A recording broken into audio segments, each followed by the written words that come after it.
Welcome to USA Global TV and Radio, where our mission is to provide education, entertainment, hope, and inspiration. USA Global TV and Radio connects you with experts and audiences all around the world every single day to help you succeed in business and to live a richer life. Visit us at usaglobaltv.com to learn about career and life-changing training and mentoring programs like the Listening Mentor. Subscribe to our newsletter to stay informed about our special programs and offers. Discover how you can become a guest on one of our shows or a host or producer of a USA Global TV and Radio show of your very own. That's USA Global TV and Radio, where the doctor is always in.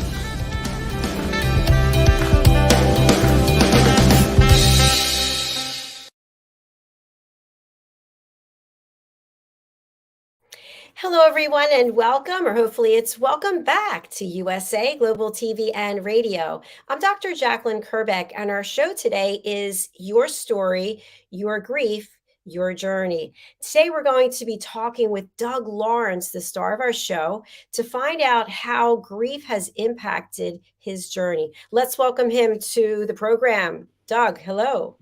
Hello, and hello to our listeners and viewers far and wide. Welcome to the show. And we also want to give a special welcome to the people who are on your platform at YouTube joining us for the first time live. Hello. Yes, hello. Took me a while to get you there, but now we're good to go. Absolutely. Love having more people so that we can share the story. So, Doug, you are the founder of TalentC. You're an international certified competent mentor and an international best-selling author. This has been part of your journey. And along the way, you suffered a great loss, the loss of the love of your life, Deborah, your wife. And so you had your story. You went down this path of creating your journey, and then boom, this happened and changed everything. So how has it impacted where you thought you were going and where you are? Well, what's interesting is that for a large part of my initial journey still had me, as a police officer and still dealing with post-traumatic stress and dealing with that. But the part of the journey that I had then that I don't have now is to have Deborah by my side to sort of be that support group that I didn't have through work. And so she was there to help me get through that from the PTSD part of it. And then when, you would think that you were going to be able to rely on someone, in this particular case, Deborah, she was no longer with me. And I was having to figure out, how am I going to now deal with not only the post-traumatic stress and the mental health issues and all of that, but now I'm having to deal with grief. And what I'm finding that is challenging some days is that I am now more aware. I am acutely aware of when people are dealing with grief. And it seems that every time I turn around, I can go to the bank and end up in a conversation with somebody who has just lost a loved one to cancer. And I can go to a restaurant or whatever. You pick a place and I can probably, be able to identify that there's somebody that's, dealing with grief and that. And so it has impacted my journey. And I think a large part of that is, I'm going to say, for the good. And the reason I say for the good is because I'm in a better position to help others deal with their grief as well as deal with my own. But if I wasn't as aware of all of that stuff that's going on, if I wasn't aware, I don't think I'd be able to do what I do today.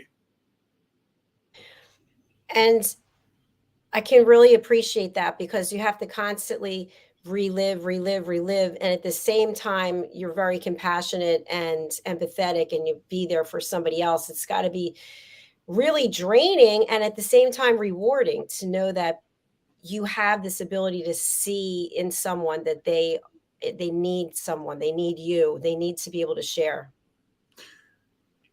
Yes, yes. And the other, I think the other part that I find really challenging is that, in fact, I have to, for the most part, turn the television off because I see individuals that are going through all kinds of different trauma and all kinds of, loss of life and other things as well. As I'm starting to learn, the deeper I dig, the more not interesting, because I don't want to paint what we're doing as something that's interesting. It's definitely challenging, and it's definitely something that needs to be discussed and talked about, which it's not getting the attention it should, but is the aspect of there's so much grief that's out there today that, it does become a challenge for us, for those who have the compassion that want to help others.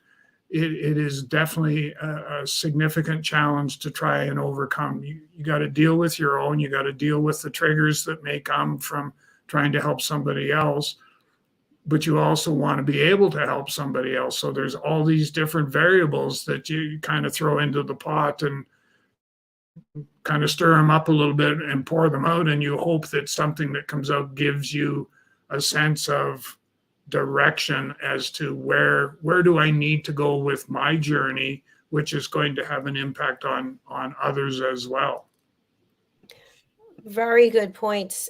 I'm wondering, Doug, based on your experience and your journey, is there a way we can prepare in advance for losing people we care about? I don't know if we could ever prepare. I think, and I guess it depends to what extent. Like if I think, the aspect of the conversations Deborah and I had towards the end of her time with us here on Earth, I would have, if I could have those back, I would definitely take those back and have them earlier, and ideally, I guess if I had that much of a gift that I could take that stuff back, then I could probably take back the fact that, she didn't need to go when she went, so to speak. So, but I guess the big thing for me is that it's a good point that you've raised is can we actually prepare? And I think whatever we can do to understand the steps we may have to go through and actually maybe go through some of those steps to sort of start to prepare. I think it does. I know for me, it helped having, just something so simple as,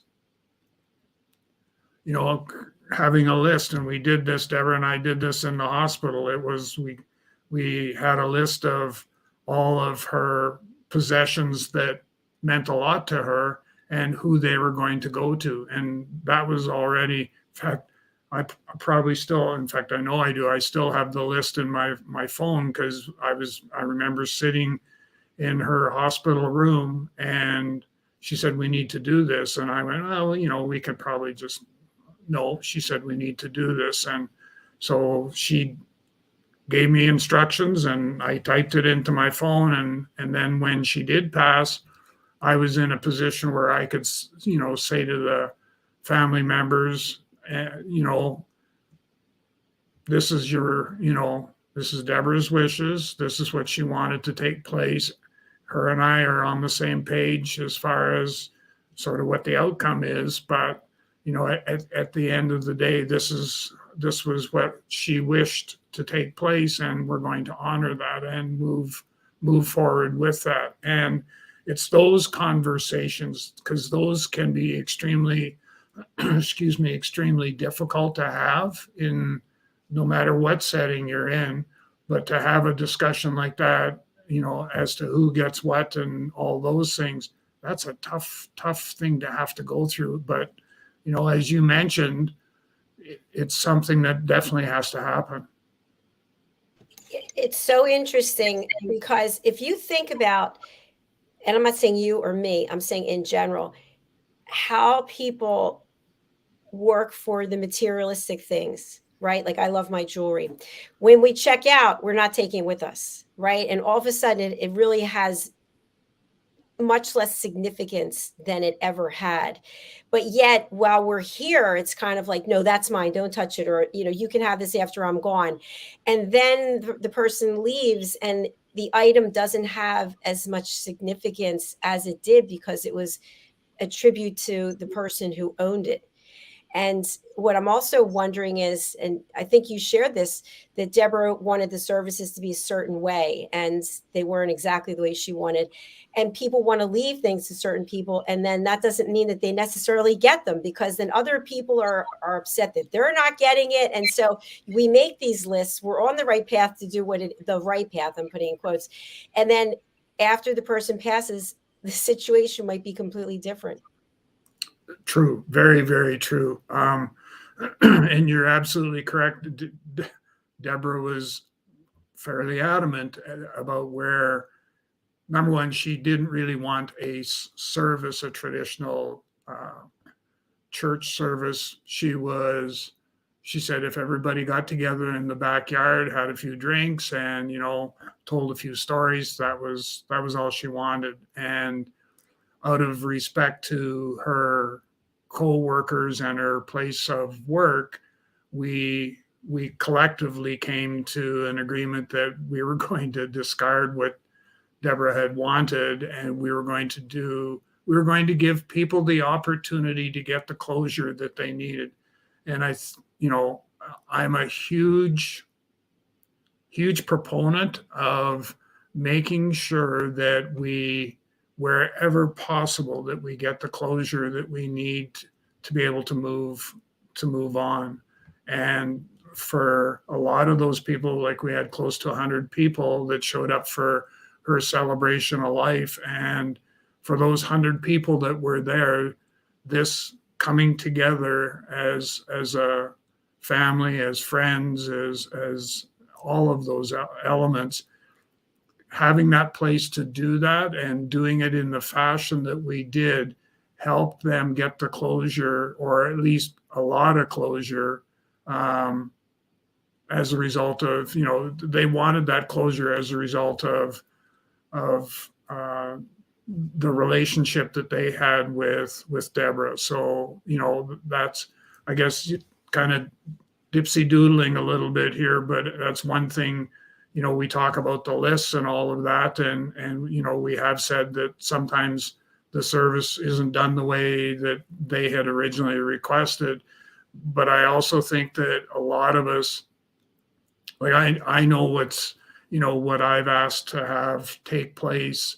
And I'm sort of knowing what I know now and what I've had to go through and working with other people and dealing with that.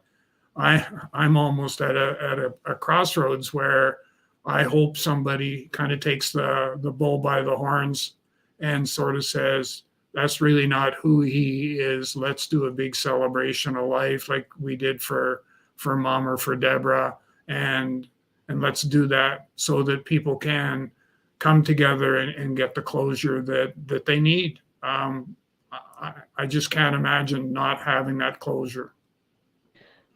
It's so important. And you bring up good points, because let's say a person isn't married or doesn't have any children, and they're really kind of, I'd be talking about me. And it's kind of like, who will carry out the arrangements? How will that all take place?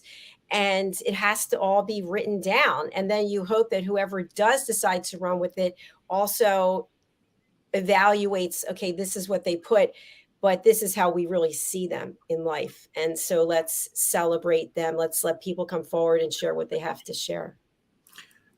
Exactly. And it's very hard to describe, but the sense or the feeling that you get from getting some level, some degree of closure, the sense or the feeling that you get is, I don't have the words to describe that. I think back to when my mom passed in 2007, I believe it was.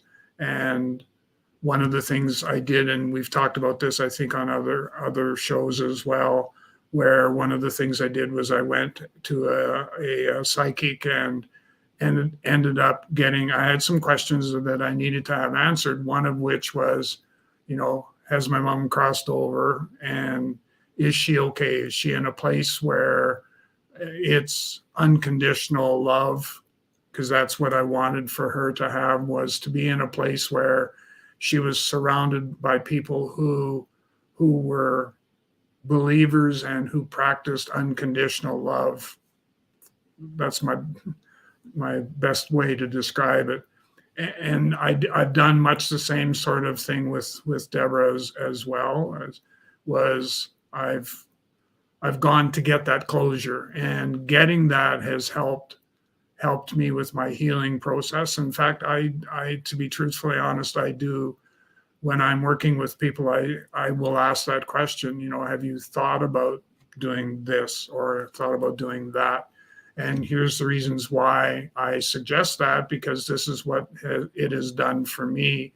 And it's made a lot of the different steps in that I probably should go through or could go through, no shoulds in life, could go through, has been shortened or lessened or diminished simply because of taking that extra step of going out and have somebody have a conversation with you and are able to say, yes, your mom or your wife, they're in a place of unconditional love. They're doing well. They've, depending on your belief structure, in my case, I'm comfortable with saying that, yes, Deborah's crossed over, and there's a whole longer story to that than what we have time for today. So, but in any event, it's important to me. And I see that in a lot of the people that I work with who are struggling with grief and post-traumatic stress and all of those pieces. I see in those that take that journey down that path, that they realize that, oh my goodness, I feel a whole lot better. I'm in a place where I can take on some of these new challenges that maybe I didn't, do before. Maybe my significant other looked after all that stuff, and now I have to do it. And now I feel more comfortable doing that because, I know that I don't have to worry anymore. In my case, I don't have to worry anymore about Deborah because she's in a good place. She, everything is as I had hoped it would be. And that's important. That means a lot to me. I can definitely understand that. And I'm wondering, I've known some men who have lost their wives and immediately wanted to find someone else. And then I know others who decided they were not going to be in another relationship. Do you think there's anything that we can look to with our significant others when they're alive to say, okay, how would you feel if I moved on, and maybe get that approval or get that understanding so that we can move on if we want to be with someone else? Deborah and I had that conversation, and we had it numerous times, and she would be the one that would instigate a conversation with some of her girlfriends to say, well, if Doug were to go before me, he's told me he's okay with her finding somebody else. And so we talked a lot about that. And I think, that's a tough conversation to have because you're both alive, and now you're saying, okay, so if you go, then this is okay, and so on and so forth. And I think that, and I've seen it, I've seen it with my father, who remarried after my mom passed, and was just, he was the sort of person that really truly couldn't live alone. And it would have, I think it ultimately, the extra years that he got, I don't think he would have got if it hadn't have been for him remarrying. And the lady that he married was just, she was truly an angel, and she took really good care of him, and that's what he needed, because he was not capable, in most situations, not capable of truly taking care of himself. So I think, I think that if the two of you can get yourself to a place where you're comfortable having that conversation about, if I go first or if you go first, what do you think about that? Because I know, I've experienced that, where we had the conversation, but we also, I've also had through a medium, I've also had that question answered, a couple times now, as a result of Deborah's passing. And that was something that I never asked to have clarified or anything through the medium, but they just ended up going down that path. So I think, for me, is it something, do I feel that I need to be with somebody like immediately? Probably not, because there's, lots of things that I need to, get into place and stuff like that. I'm doing work on the house, and I need to focus my energies and resources on stuff like that, not so much on, where is my next partner going to come, where and when are they going to come into my life, and what is it that I'm hoping to accomplish by doing something like that. So it's not a cut and dried answer that I know from my perspective that I could actually give. It's definitely something that I encourage people from this, and this is just Doug speaking. I encourage people to, make sure that you have the conversation with your significant other when you get that chance, and if you get that chance. And if you don't get that chance, then you need to decide, whereabouts are you in your life and all of that in your journey, and is this something that you need to have take place? And if so, why? So that you understand in your mind why you're heading down the path that you're going down. And it's a journey that's it's tricky, very tricky. Doug, part of your journey has been putting out a book you published, You're Not Alone. What would you like people to take away from reading that book? There's a lot of Doug's stories in there, Doug and Deborah, actually. So the book itself is intended for everybody, and what it is to be able to do is to demonstrate through the case. There's some case studies, and there's some excerpts from some people I interviewed that is part of the book as well. But the idea behind the book was to help demonstrate how mentoring can be part of the mental health support structure. And so when people are dealing with some of the things we're talking about, they know that they can reach out to a mentor who's going to be able to listen and hear and be non-judgmental, and sort of be there as that person, to be there as the person that you can lean on if you need someone to lean on. So that's that's sort of the gist of the book. The feedback I've had from a lot of people was that really a good story, very compelling, easy read. And I guess one of my how would I describe this? I guess one of the things that I use, it's almost like a testimonial, but is my family doctor. I gave her a copy months ago, and she now has 4 more copies. And when she's working with some of her patients, she actually, where she sees it's appropriate, she hands out a copy for them to take home and read, and then bring the book back so she can cycle it to somebody else. And for me to have that take place, that said a lot about what was in the book and sort of the messaging and that took place, or that takes place. Congratulations, Doug. That's huge. Yeah, thank you. Do you have your book there? I do, actually.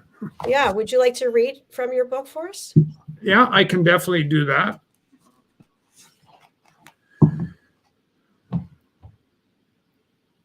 The journey that I have been on has been one that has been filled with a lot of questions.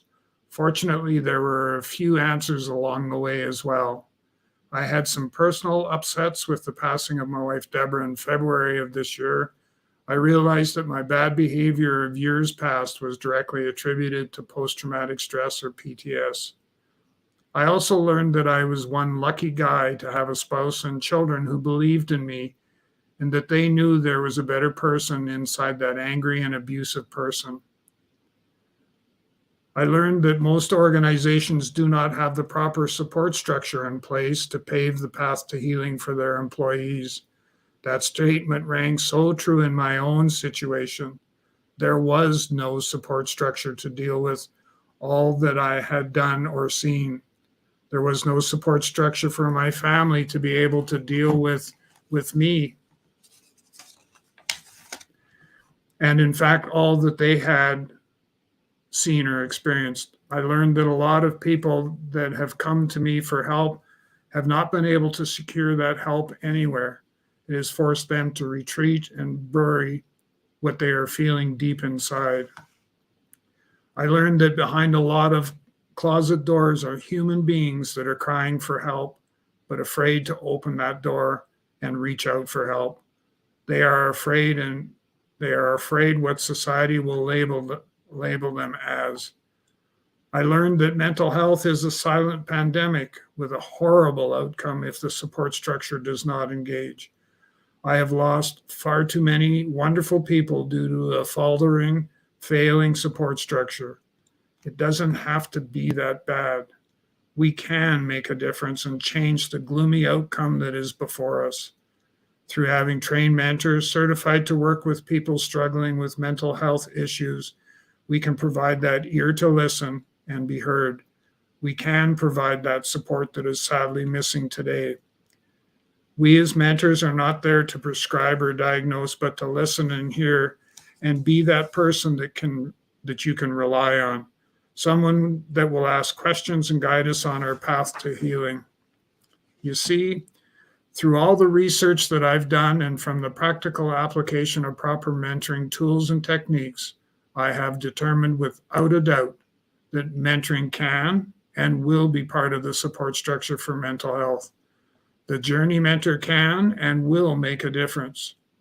All we need now is for you to open that closet door, reach out, ask for help, and grab the hand that is offered.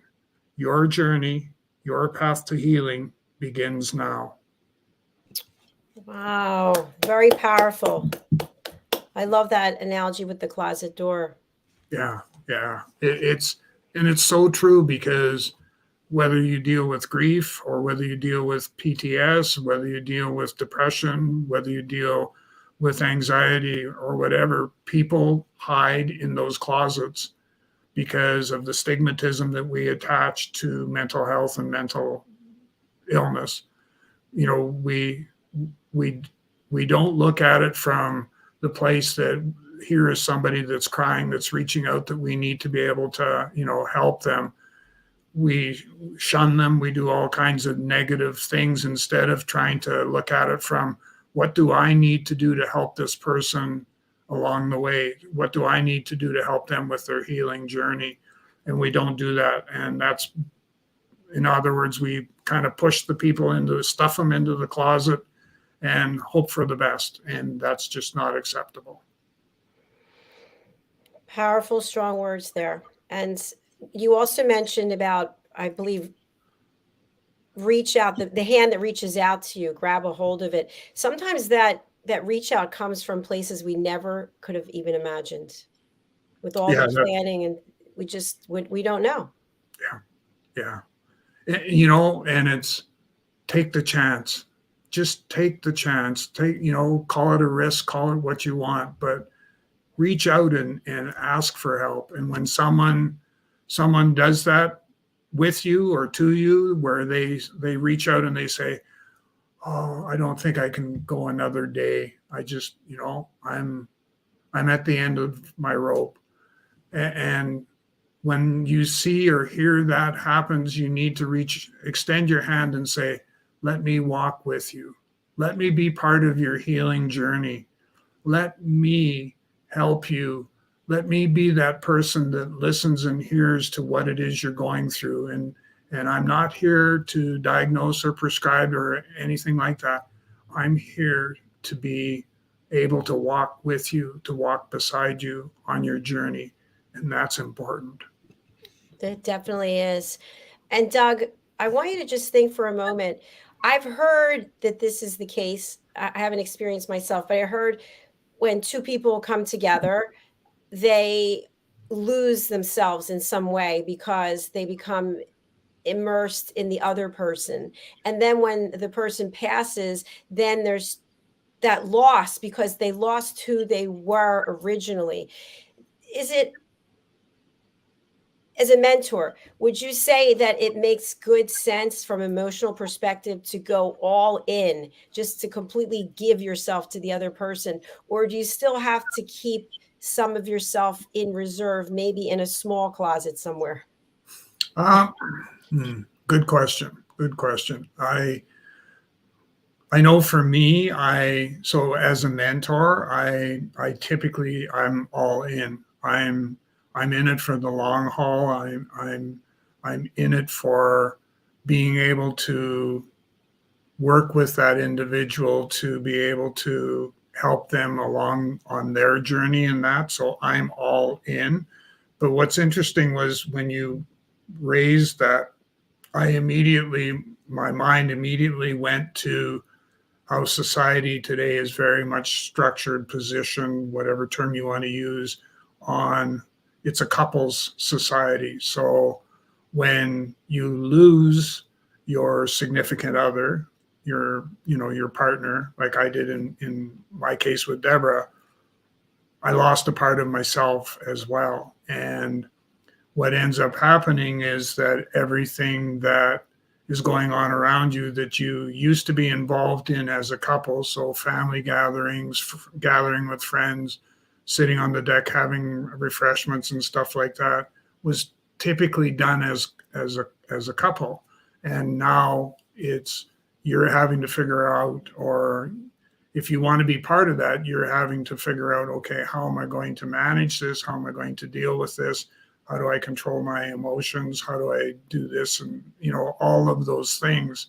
So that's a segment that I'm hearing from a lot of people, is the aspect of the loss of identity from when they've lost their loved one, like in my case with Deborah. A piece of me disappeared as well. And now I'm having to try and regain or try and convince myself that it's okay for me to feel the way I'm feeling, but I also need to kind of get out there a bit and try and nurture or encourage myself that, you can create great friends, you can create some good relationships, that they're not going to replace Deborah, but they're going to provide you with the opportunity to socially interact with other people. And that's a push. You got to really push to do that for yourself and be able to get out there, because if you don't, then you start on that slippery slope of, you do like I do some of the times where, you sort of keep yourself in the house and you kind of do whatever you need to do in the house. And sometimes you are able to interact with people and sometimes you're not able to interact. One thing that I have noticed, and I actually saw it in an article a while ago now, but is the aspect of, as much as we hate the virtual space and having, kind of like what we're doing right now is having conversations and stuff like that, is that that does help out in to some extent. It does help us in having that relationship, that social interaction, albeit virtual. It does help us in being able to deal with the broken identity, for lack of a better choice of words. And I think you bring up some really important points, which your family is used to you being a couple. You're not a couple anymore. So a couple of things could happen. It could be, wish he'd meet someone, right? Wish he'd bring someone to dinner, or they may get to know you now the way you are and say, oh, I just want him all to myself. We don't want him to meet anyone else. And to give you an example, I've been alone for a very long time. My family's used to me being alone. And this could be my own thought process, but it's kind of like if someone else were to be in the picture, it would completely change the dynamics. And so I often think that they probably like me better by myself, which, if they're watching, I don't know if they do or they don't, but we have these dynamics in our families, in our relationships. And then when it changes, it affects other people as well. Yeah, it certainly does. And, I probably have those conversations in my head every so often about, okay, so, I could, let's say, what if I end up finding somebody that I think I'd like to get to know a little bit better, and I'd like maybe the family to get to know a little bit better. And for me, what I think, it all comes back to communication. And what I would end up doing in that situation is, if I got a sense or a feeling that we're going to be going down that path as part of my journey, I would have the conversation with my two kids ahead of time and sort of say, this is what I'm thinking. And, what's also good in my case is having gone to the medium, and the medium, had said that, Deborah's okay with you, if you want to hook up with somebody else, poor choice of words, but if you want, that I'm okay with that, because I don't want you living by yourself. And I'm sharing that as much as I can with my two children, so that they, whether they believe in that sort of stuff or not, I'm sharing it from Dad's perspective. And it's very much the aspect of, Deborah's okay with me getting out there and starting a relationship with somebody that could be short term, could be long term. We're not sure. We're not even there yet. So it's part of your journey. We do have some comments, and I wish I knew how to say this person's name. You want to give it a try, Doug? No. Oya Hab Mia Daku. Thank you very much for watching. You write, wow, very nice. I'm not sure what part of the show that was, but we appreciate it. Aaron Gibson over on LinkedIn. Nice to have you back. Hello from Calgary, Alberta, Canada. Also, Aaron writes, there is strength that can be learned in being alone. Absolutely. And Stephen Ceruni watching on Facebook. Hello, dear friend. Hope all is well with you and yours over there. Thank you. And Aaron, being alone provides the opportunity to rediscover yourself. That is certainly true. Thank you for engaging with us. Doug, we are at the end of our show for today. It's gone by so fast. And as you know, we'll be coming right back with our next show, Stories of Hope, Inspiration, and Overcoming Adversity. What's the best way for people to reach out to you, and how can people hire you and also get your book? The book, that's the easy one. It's available on Amazon.com or .ca, whichever you would prefer. So you can definitely get the book there. And to reach out to me, you can come through my website at www.talentc.ca, and it's in the banner there. You'll be able to see it. And just go to the contact button and click on that, and then you can reach me that way. And the other way, which is probably the easier way for all of us, is just send me an email, doug.lawrence@talentc.ca, and we can have a conversation and see where our relationship is going to go. And I know Dr. JACALYN had mentioned how you can hire me. We can have those conversations as well at the time that we're having a conversation. We can sort of figure that out and see where we'll go. I'm all about creating value, so I want to make sure that whatever we do is going to bring value to you as a person, as part of your journey that you are on. So feel free to reach out anytime. Thank you so much, Doug. And a final comment from Aaron. Beautiful work and well done. Sheer brilliance. Thank you so much. We appreciate you. And I do know that you've been watching a lot of our shows and commenting, so I appreciate you and having you here in our community, Aaron. All right, Doug, we are going to sign off and take a short break so we can come back in the other studio with our next program. So thank you, everyone. We'll be back in less than 20 minutes. Bye for now. Bye-bye.